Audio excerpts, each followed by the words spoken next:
All right, so this is the key to test one. The first problem of the test, you want to graph this linear equation, and it also says to show the t-table, and you want to plot at least 3 points. All right, so we're going to graph this linear equation. So the graph is going to be a line, and since the variable y is already by itself, we're going to choose values for x, and then we'll solve for y. So the easiest number to use for x here will be 0. So if x is 0, I get, and wherever you see the variable x, you substitute 0. So I get y equals negative 1/3 times 0 plus 2, and then negative 1/3 times 0, that's 0, and 0 plus 2 is 2. Alright, so I'll plot the point 0, 2. Now remember, when you're plotting these points, or when you're finding these points right here, you're actually finding the solutions to this equation. So basically, when you plug in the value for x and the value for y, the left side should equal the right side. So you're actually plotting solutions. All right, remember, to graph a line, you just need 2 points, but I did ask for 3, at least 3 of them. All right, now, since the coefficient of x is a fraction, and remember that's also the slope here. So since the slope is a fraction, it is easier to use numbers that are divisible by this denominator. And so notice I did say make sure that your coordinates don't involve fractions or decimals. So that's going to force you to use values for x that are divisible by 3. Alright, so for example, 3, negative 3, 6, negative 6, 9, negative 9, and so on. So I'm going to go ahead and use 3 for the next value for x. So if x is 3, I get y equals negative 1/3 times 3 plus 2. And then remember, we multiply before we add. So negative 1/3 times 3 is a negative 1, and negative 1 plus 2 is a positive 1. So I'm going to plot the point 3, 1. All right, now let's use negative 3. So if x is negative 3, so remember, negative 3 is also divisible by 3. So if I choose negative 3, I get y equals a negative 1/3 times 3 plus 2. Negative 1/3 times 3 is there should be a negative 3. Negative 1/3 times a negative 3 is a positive 1. 1 plus 2 is 3. So I'm going to plot the point negative 3, 3. Now remember, if you're doing this correctly, all those points should be collinear, so they should lie on the same line. And they do in this case. So we're going to graph this line. And then don't forget to draw your arrows at the ends. Alright, so that's the graph of the linear equation y equals negative 1/3 plus 2. Now remember, all these points that we've graphed, those are solutions to this equation. So no other point in this plane will be a solution. Only those points that are on this line, and they're an infinite number of points. So they're infinite number of solutions. We just found 3 of them. All right, so that's number 1. Number 2, this time you want to graph this linear equation. This is also a linear equation, so the graph's going to be a line. But this time you want to graph it using the intercepts. All right, intercepts. Now remember, to find the x-intercept is where the graph crosses the x-axis. So no matter where the graph crosses the x-axis, remember that the y value is 0. So if I want to find the x-intercept, I'm going to let y equal 0. So my y coordinate is going to be 0. So I know right away that in this, so remember, you're asked to write as an ordered pair. So in this ordered pair, this is going to be 0 right here. So if y is 0, you just substitute y for 0. I get negative 5x plus 2 times 0 equal 10. Remember, 2 times 0 is 0. So I get negative 5x plus the 0 is negative 5x equals 10. And to solve for x, I'm going to divide both sides by negative 5. And so I get the x-intercept here to be a negative 2. So my ordered pair is negative 2, 0. So I'm going to plot the point negative 2, 0. So there's the x-intercept. So that's where the graph is going to cross the x-axis. Remember, the y-intercept is where the graph crosses the y-axis. So no matter where I am on the y-axis, no matter what point I look at on the y-axis, the x-coordinate is the same for all of them. The x-coordinate happens to be 0. So if I want to find the y-intercept, I'm going to let x equal 0. So in this equation, in this linear equation, I'm going to substitute 0 for x. So I get negative 5 times 0 plus 2 times y equal 10. Negative 5 times 0 is 0. 0 plus 2y is 2y equal 10. And then to get y by itself, you're going to divide both sides by 2. And so 2 divided by 2 is 1. 1 times y is y. So I get the y-intercept to be 5. So remember, the x was 0. So as an ordered pair, there's going to be 0 because we said that x was 0. And my y-intercept is 5. So 0, 5 is right here. Now, it did say to label those 2 points. So let's go ahead and label those. So when you label them, I mean this. Not just plotting, but label them. Tell me what those coordinates are. So this coordinate, these coordinates here are 0, 5. And these coordinates here is negative 2, 0. And then we graph our line. And so when we graph our line, we get this. All right, so I graph this line. I graph this line using the intercept. So here's the y-intercept. Here's the x-intercept. Okay, now number 3. This time, you're given relation. So in number 3, there are 3 parts. There's part A, part B, and then part C. In each of these parts, you're asked to determine the domain and range, and then you're asked to determine if the relation is a function. All right, now in part A, my relation is given as a set of ordered pairs. That's the easy kind. It's where you're just given a set of ordered pairs. And notice this is a finite set, so it's not an infinite set like these are. Here, you have an infinite set of ordered pairs. You can't count how many ordered pairs there are. There's just an infinite number. Here you have a finite number. There are 1, 2, 3, 4 ordered pairs. All right, remember the domain is a set of x coordinates. So that's a set of x coordinates. And if the finite set's given, it's easy to determine. So you just look at your x coordinates. And in this case, it doesn't matter in the order you put those. Just go ahead and list them. But remember, it does say use proper notation. Use proper notation. So I need for you to write this as a set. So this domain is going to be the set of the elements of 3, negative 1, 5, and 4. So that's my domain.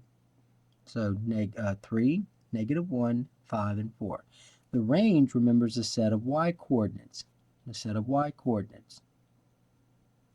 And so the range, again, we're going to write this as a set. It's a finite set. So we're going to use this notation. So it's negative 2. The next y coordinate is 4. The next y coordinate is negative 2. Since we already have it listed, only list it once. Don't list it again. And then the next one is negative 1. So my range consists of these 3 elements, these 3 y coordinates, these 3 y values. All right, now I want to determine if this relation is a function or not. So remember, the definition of relation, the definition of function is that for each x coordinate, there has to be one y coordinate. So for each x, exactly one y coordinate. Okay, so that's basically in a nutshell what this is. So to do this one, it's probably best to think about this in terms of a mapping. So here's my x coordinates, and then here's my y coordinates. And so when x is 3, my y value is negative 2. So notice that when x is 3, there's only one y value so far. It's negative 2. So far, it looks like this is a function. When x is negative 1, I get a y value of 4. So again, we're good so far, but you got to check all of them. When x is 5, my y value is negative 2.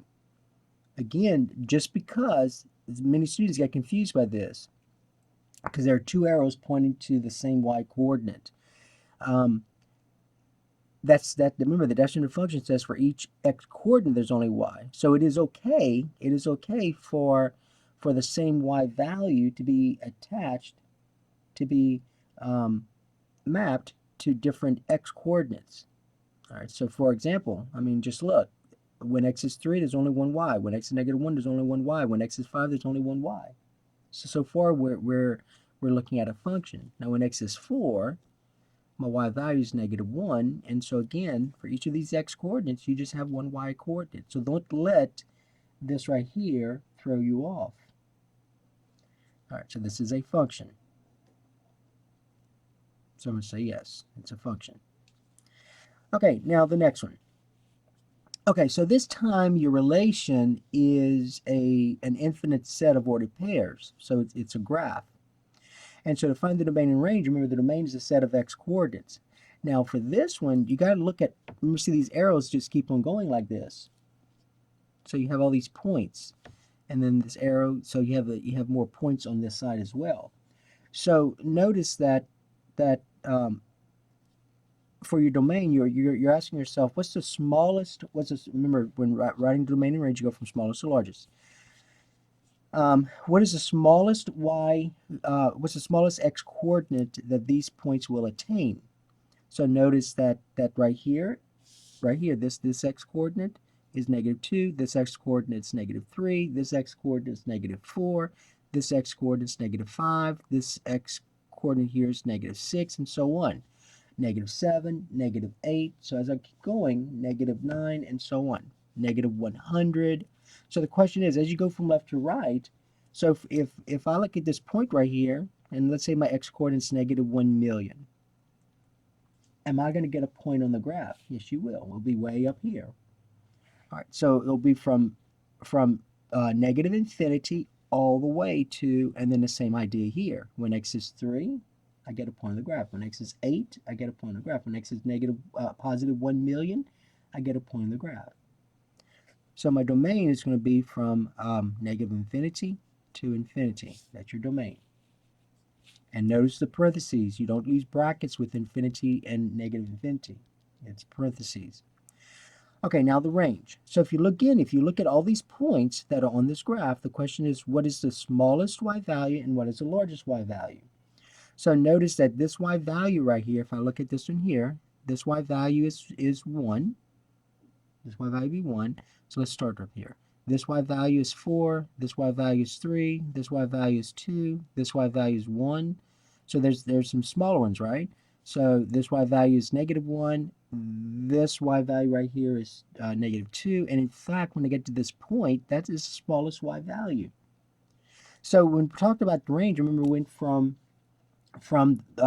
we looked on the y-axis and went from the negative y-axis to the positive y-axis.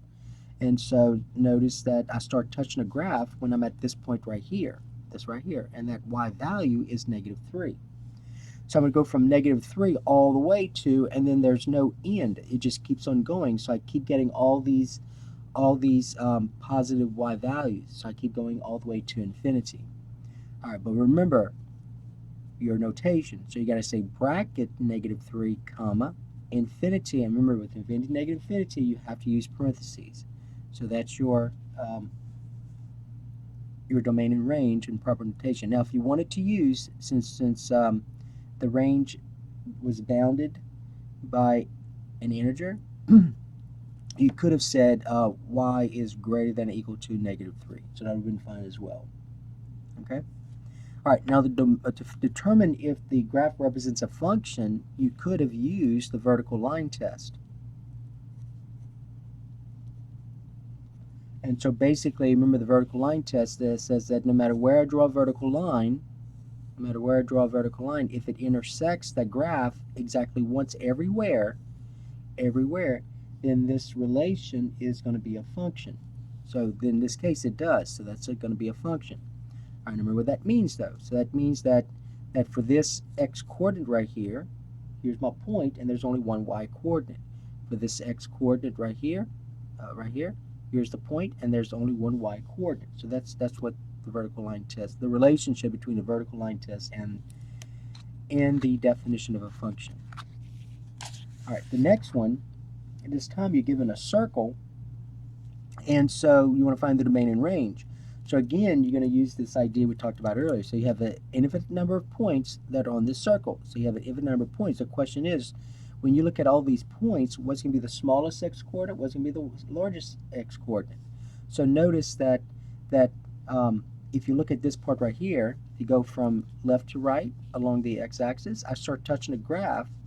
I start touching a circle at this point right here. And I stop at this point right here. That's where I stop. So the question is, what is this x-coordinate? What is this y-coordinate? So this x-coordinate is -1, and so I get all these x-coordinates that are between -1 and this x-coordinate is 5. So all these points right here, all these points will have x-coordinates that's between -1 and 5. So that's your domain. Notice the brackets, no parentheses. You're going to learn about parentheses with graphs in the next semester in college algebra. But for us, just think of these as these are all solutions, so there's no open circles here. So everything's going to be brackets unless it's parentheses, unless it's infinity and negative infinity. All right, so the range is going to be the set of y-coordinates. So again, look at your circle and you ask yourself as you go along the y-axis, what is the smallest or what is the lowest point on this graph? Well, the lowest point of this graph is here, and the highest point is here. So you look at this y-coordinate. What is this y-coordinate? Well, this y-coordinate is -6. I'm going from -6 all the way to this y-coordinate, which is 0. So don't say 2. 2 is the x-coordinate.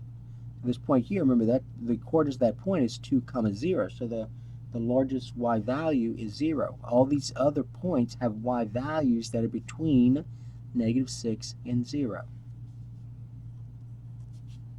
And again, use the vertical line test to determine this is a function. So notice that when x is 4, let's say, if we look at x equals 4 right here, this vertical line, notice when x is 4, there are 2 y values. There's this y value and this y value. And again, there are an infinite number of those. So this fails a vertical line test. So this is not a function.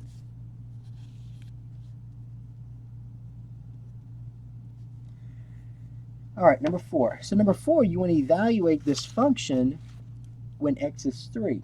So remember, you're trying to, f of x means the same thing as y. So basically, you're asking yourself, when x is 3, what's the y value? But to evaluate functions, you just, wherever you see the variable x, just plug in this value. So basically, you're saying f of 3 will equal -2 times x, which I'm saying is 3, but again, I'm squaring that, minus 3 times 3, and then plus 1. All right, order of operations, I'm going to go ahead and do the exponents first. So 3 squared means 3 times 3, which is 9. So I get -2 times 9 minus 3 times 3 plus 1. All right, so I'm going to multiply both of these. So I get -18 minus 9 plus 1. And then order of operations, you're going to add and subtract from left to right. So a -18 and a -9 is a -27. And a -27 plus 1 is a positive, is a -26. So f of 3 is a -26. So if you were to plot that point that corresponds to this function, you would say that x is 3 and y is -26. So that's what that would imply. In number 5, you want to evaluate this function, except this time it's an absolute value function. So many students have issues with the absolute value, so you got to be careful.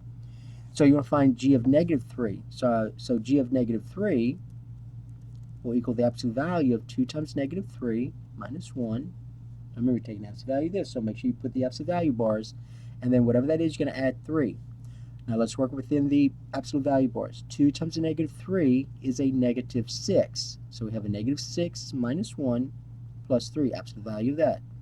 A -6 and a -1 is a -7. So I'm taking the absolute value of a -7, whatever that is, I'm going to add 3 to it. Well, we know that the absolute value of -7 is 7, and then 7 plus 3 is 10.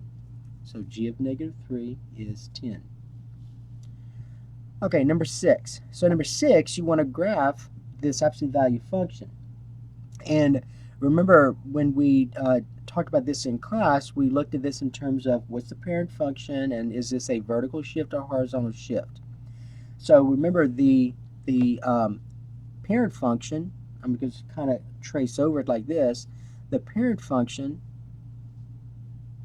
remember the shape of the absolute value function is a V, so the parent function has vertex that's at the origin, okay? And so if the number So if you look at your parent function, there's your parent function, and then whatever that parent function is, you're subtracting 3. So that means that that's going to be a vertical shift. So you're looking at a vertical shift. And so since this is a -3, that means that when you looked at your parent function, you're shifting all those points down 3 units. So my vertex, which was at 0, 0 at the origin, is now shifted 3 units down, so it's right here.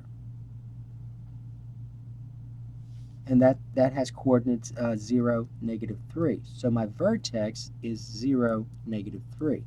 So that's a vertex. And then to notice it says plot at least 5 points. So there's one of them. So let's do 2 points to the right, 2 points to the left. All right, so I'm going to use a t-table.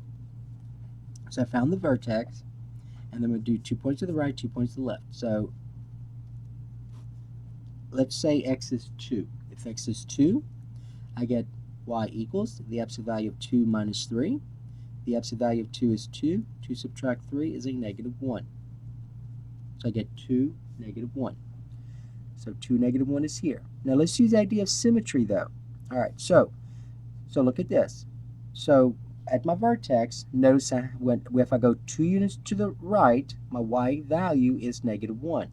So if I go 2 units to the left, my y value will be -1 as well. All right, so remember, these functions have symmetry.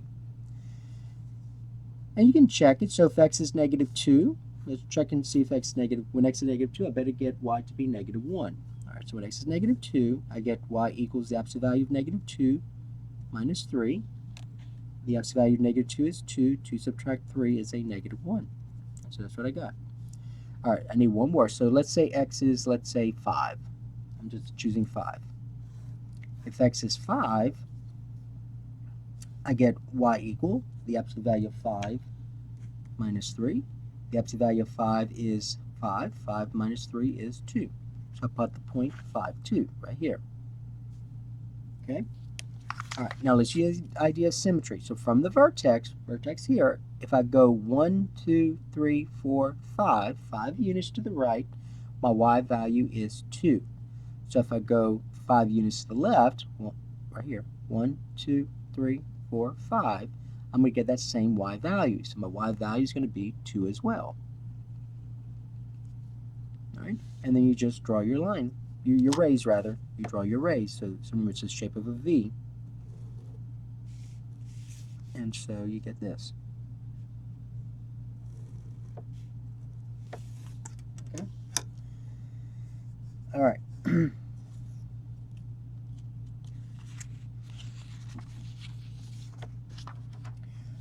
So the next one, we have this quadratic function. So that's the shape of a parabola. Right? So your graph's going to have that shape of parabola. And again, let's find the vertex. So remember, when we graph the parent function, remember the parent function is x squared, y equals x squared. So when we graph the parent function, when we drew that parabola, the vertex was at the origin, just like the absolute value function, the parent function.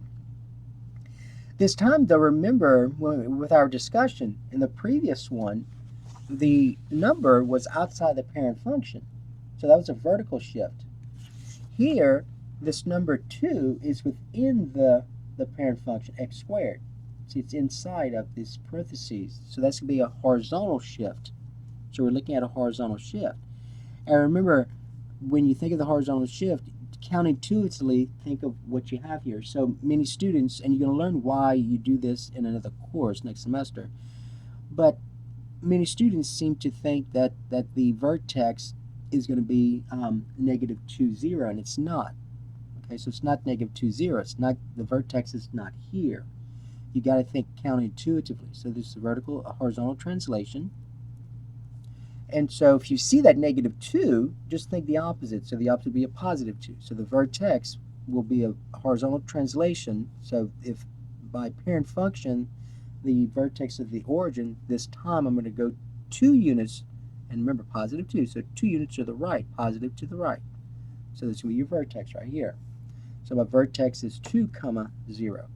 And then all you do after that point is just pick 2 points to the right, 2 points to the left, and use symmetry to help you with the plotting of these points. So I found one point.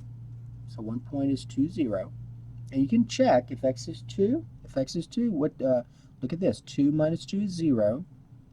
So y equals 2 minus 2. And then you got to square that. And then 0 squared is 0. So we get 2, 0. All right, let's let x be 4. If x is 4, I get y equals 4 minus 2 squared. And then 4 minus 2 is 2. 2 squared is 4. So I plot the point 4, 4. So 4, 4 is right here. Now let's use the idea of symmetry. So to get to that point, from the vertex, I went 2 units to the right, and my y value is 4. So 2 units to the right, my y value is 4. So if I go 2 units to the left, my y value better be 4 as well. So in other words, I should get this point. Well, let's check it. So that point is 0, 4.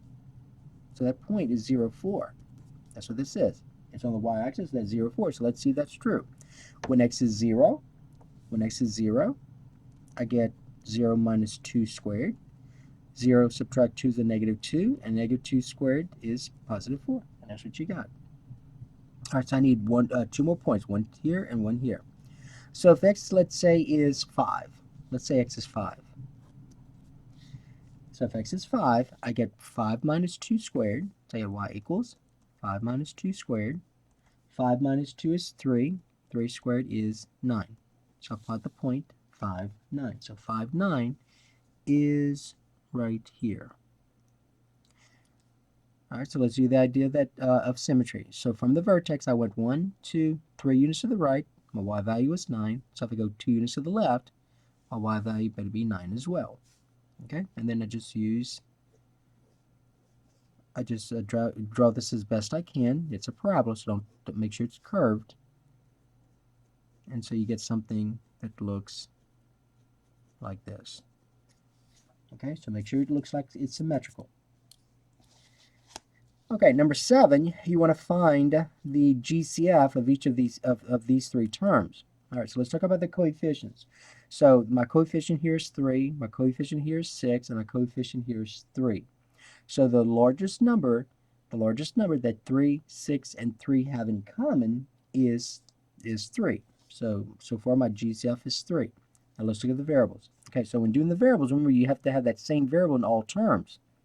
So if you look at the x's, I have 2 factors of x here, I have 3 factors here, and I have 4 factors here. So remember when we talked about this in the lessons, you're going to choose the one with the smallest number of factors. So the GCF, so the greatest common factor of all of these will be x squared, because you have 2 here, 3 here, 4 here. So you need 2 of them. So that's the largest one they have in common. And then the y's, there's y's here, there's a factor y here, but there's none here, so you're not going to use any y's. So there's no common factor of y's in all 3 terms. So that's your GCF. Now number 8, don't confuse how to do 8 with this one. So the directions here just said what is the GCF. Here you want to factor out the GCF. So you want to factor this by first factoring out the GCF. So if you look at these 3 terms, if you look at 6, negative 12, and 18, the GCF of 6, negative 12, and 18 is 6. And for the variable x's, there's x in every term. There are 3 of them here, 2 of them here, 1 here, so you need 1 of them. So my GCF is 6x.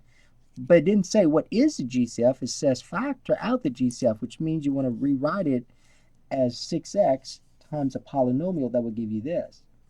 So 6x, and just use the distributive property. 6x times what is 6x cubed? Well, x squared. So 6x times x squared is 6x cubed. Minus 6x times what is 12x squared? Well, that'll be 2x. And then 6x times what is 18x, and that will be a positive 3. So that's your answer there. Same thing here. So first of all, find the GCF. So here the GCF was 6x. Here, let's find the GCF. So the GCF of those 3 terms, this is a 6, this is negative 4, this is 8. So the greatest common factor would be a 2. All right, now there are x in every term. There are 3 factors here, 2 here, 2 here. So I need 2 of them. And there are y's in every term. There are 2 factors here, 1 factor here, and 3 factor here. So I need 1 of them. So this is your GCF. All right, but that's not the answer. You got to say 2x squared times what? 2x squared y times what will give me this back? All right, so 2x squared y times what is 6x cubed y squared? Well, 2 times 3 is 6. X squared times x is x cubed. And then y times y is y squared. All right, so this times this will give you this. You can check it. 2 times 3 is 6. X squared times x is x cubed. Y times y is y squared. Minus. And then 2 times 2 is 4. I've already pulled out the x squared. So this is x squared. I already have it out, so you don't need any more. If you put an x here, you're saying x squared times x, you know, is x cubed, but that's not what you wanted. You wanted x squared, so you don't need an x. And then I already took out the y. So I'll put a y here, same reason. Y times y is y squared, but this is not y squared, that's y. So you just need a 2 here, so minus 2. And then plus 2 times 4 is 8. Again, I've already taken out the x squared, so I don't need any here, but I need a y squared because y times y squared is y cubed. All right, so that'll be the answer for that one. All right, number 9. So number 9, you want to factor these by grouping. All right, so the first thing you do, though, is always look for the GCF of all those 4 terms. So if you look at this, the GCF of all those 4 terms is 1. That's the only common factor they have is 1. So since it's 1, you're not going to rewrite this as a GCF times a polynomial. You just leave it like this. Now, you have 4 terms. So since we have 4 terms, we want to try factoring by grouping. So we're going to group the first 2, and we're going to group the last 2. And for us, it's going to be the first 2 and the last 2. You will have problems later on in which you're going to have to rearrange these terms to make it work. Okay, so if I look at the first group, the GCF of the first group for 24 and negative 18, the GCF is 6. And then x cubed, x squared, I'm going to need 6x squared. And then times, and so 6x squared times 3x is 24x cubed, minus, and then 6x squared times, so that should be a 4x, sorry. That should be 4x. And then 6x squared times 3 will give me negative 18x squared. Over here, remember we always factor out that positive, that middle sign, always factor out that GCF, so it will be a positive GCF. 20x and a negative 15, the GCF is 5, so it'll be 5 times. And then 5 times 4x is 20x, and then 5 times a negative 3 is a negative 15. And if you're doing this correctly, these two factors that are inside the parentheses should be the same. So now if I look at these two groups, the GCF of these two groups is 4x minus 3. So I'm going to factor out the 4x minus 3, put that in parentheses. And if I factor out the 4x minus 3, I'm left with 6x squared, because 4x minus 3 times 6x squared is this. And then 4x minus 3 plus 5. 4x minus 3 times 5 is this. And so there's your answer. So remember, you factor to factor, you're going to write as a product. So I did write these 4 terms as a product. And so I get 4x minus 3 times 6x squared plus 5. Same thing here. So again, the GCF of all these 4 terms is 1. So I'm going to go ahead and just group the first 2 and the last 2. When I group the first 2, the GCF here is 2m. 2m. And so 2m, I got to fill this parentheses out. So 2m times 3y gives me 6my. 2 times 3 is 6, and then my. Minus 2, since I have 2 terms here, I better have 2 terms in here. So you need 2 terms in here. 2m times a negative 1 is a negative 2m. And over here, since the middle sign is negative, I'm going to factor out a negative GCF. And so those 2 terms here have y in common. So I'm going to factor out a negative y. And so let's see what goes in here. A negative y times positive 3y. Negative times a positive is negative. So negative y times 3y is a 3y squared. And remember, if you're doing this correctly, these 2 terms, these 2 factors here better be the same. And so a negative y times what is a positive y, while negative y times a negative 1 is a positive y. So remember, these two have to be the same if it's factorable by grouping. All right, so these two groups now have this in common right here, 3y minus 1. So that's your GCF for those two groups. So you factor it out. And when I factor it out, when I take this out, I'm left with 2m minus y. And so that's your GCF. I'm sorry, that's your answer. So you factor this as a product of two binomials. So 3y minus 1 times 2m minus y.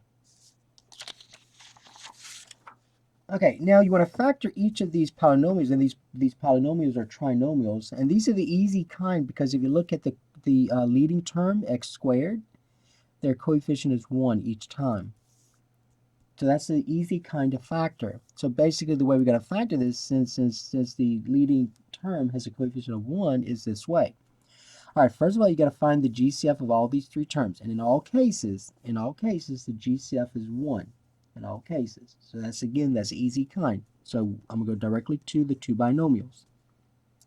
And so basically you want to find, so if you look at this, if you think of the FOIL method, so because you have two binomials in here, so if you can always check yourself by using a FOIL.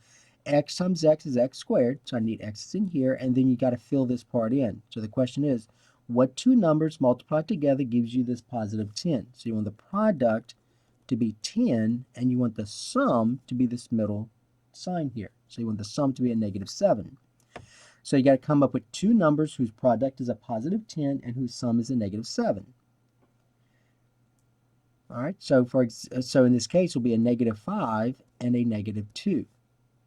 Because a negative 5 times a negative 2 is a positive 10, and a negative 2 and a negative 5 is a negative 7. So the sum is negative 7. And again, it does not matter in what order you put these. You can put the subtract 5 here and subtract 2 here. It does not matter because these first terms are the same. So this will be x minus 5, x minus 2. And again, you can always check yourself. Let's look at the outer. The outer is a negative 2x, and the inner is a negative 5x. And when you add them up, you get a negative 7x, which is what you wanted. So my answer is x minus 5 times x minus 2. Okay, over here, same thing. That's the easy kind. Those are the easy kinds because the GCF is 1 and the leading term has coefficient 1. So you can do the same thing. So we're going to factor this as two binomials.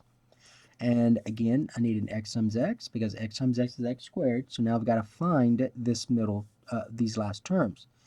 Okay, so remember, you want two numbers whose product, you want this times this to be this term here. So negative 18. Product is negative 18.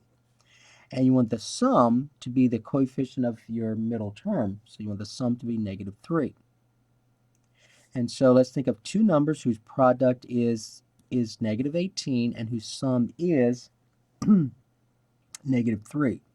So for example, if you say 6 and negative 3, well, that is true. The product is negative 18, but the sum is a positive 3. I want a negative 3, so that's not going to be the one that's going to work. So all you got to do is just switch the sign. So I need a negative 6 and a positive 3. And so notice negative 6 times 3 is a negative 18, and negative 6 plus, when you look at the sum, is a negative 3, which is what you wanted. So these are the two numbers that will work, and so I'm going to say x minus 6 times x plus 3. And again, it did not matter whether you put the plus 3 here or the minus 6 here. It does not matter. So you could say x minus 6, x minus 6 times x plus 3, or you could have said x plus 3 times x minus 6. It does not matter. Same thing here. You could have said x minus 2 times x minus 5. Because remember, multiplication is commutative. The order in which you multiply does not matter. Okay, well here, again, same as before. You're going to factor this as two binomials. And so you want the product. You know that these have to be x's here because x times x is x squared. So there's your first. So the idea of that FOIL, remember FOIL. So if you look at the last, you want two numbers whose product is a negative 27. So you want the product to be negative 27. And you want the sum to be a positive 6. That's what you want. So two numbers whose product is negative 27 and whose sum is 6. So if you think about this, the two numbers that will work would be a positive 9 and a negative 3. because 9 times negative 3 is a negative 27, and when I add them up, I do get a positive 6. So then you would say x plus 9, x minus 3. All right, and always check the outer and the inner. So the outer is a negative 3x, the inner is a positive 9x. When I add them up, I get a positive 6x, which is what you wanted. Same thing here. I didn't check it here. I should have, but I get 3x is the outer, negative 6x is the inner, and when I add them up, a negative 6x and a positive 3x is a negative 3x, which is what you wanted. All right, so I get x plus 9 times x minus 3, or you could have said x minus 3 times x plus 9. Multiplication is commutative. The order which you multiply does not matter. All right, over here, same thing. The GCF is 1. The leading coefficient is 1. So I'm going directly to the two binomials. So again, x times x is x squared. Okay, so the idea of phi, f of y, L. So now let's look at the last. We want two numbers whose product is 30 and whose sum is 11. We want two numbers whose product is 30 and whose sum is 11. So if you try 3 and 10, obviously you know 3 times 10 won't work because the sum is 30, but I'm sorry, the product is 30, but the sum would be 13, which is not what you wanted. What actually works is 6 and 5. So 6 and 5 is 30, and when you add them up, when you look at the sum, you do get 11, which is what you wanted. So these are the two that are going to work. So you're going to say x plus 6, and then x plus 5. All right, and then always check to make sure you get that middle term. So the outer is 5x, the inner is 6x, and when you add them up, you get 11x, which is what you wanted. So the answer would be x plus 6 times x plus 5, or you could have said x plus 5 times x plus 6. All right, and then finally the last page is where you're given graphs and you're trying to analyze properties of this graph. So for example, in this one, you want to find the vertex. Well, remember, this is a parabola. So the vertex in this case, since it opens down, the vertex will be the high point. And so the vertex here is a point. So you need an x-coordinate and a y-coordinate. So it'll be 7, comma, and then my y value is 1. So 7, 1. All right, now to find f of 8, remember that means when x is 8, find y. That's what that means. So if you look at x is 8, this is where x is 8. The point of the graph corresponding to that is this. That's the point of the graph corresponding to that. So you can use this point here. Well, if I label that point, this is 8, 0. So when x is 8, my y value is 0. So 0 goes here. Over here, same thing. When x is 5, so here's x is 5, but the point corresponding to that is here. So that's the point on the graph that has the x value 5. But again, you want to find that y value. So my y value is a negative 3. So when x is 5, you get f of 5 to be negative 3. And then what are the x-intercepts? The x-intercepts are 6. Remember, the x-intercepts of the graph cross the x-axis. So across the x-axis, that's 6 and 8. So 6, 8. Or if you want to rise in ordered pair, you'd have to say 6, 0 and 8, 0. That's how you would have to write it. Okay, 12, same as there with B and C for letter A. You want to find what is the y value when x is negative 1. So here's where x is negative 1 right here, but the point corresponding to that is this point here on the graph. And so that's the point negative 1, 2. So again, this means what is the y value when x is negative 1? Well, my y value is 2. So g of negative 1 is 2.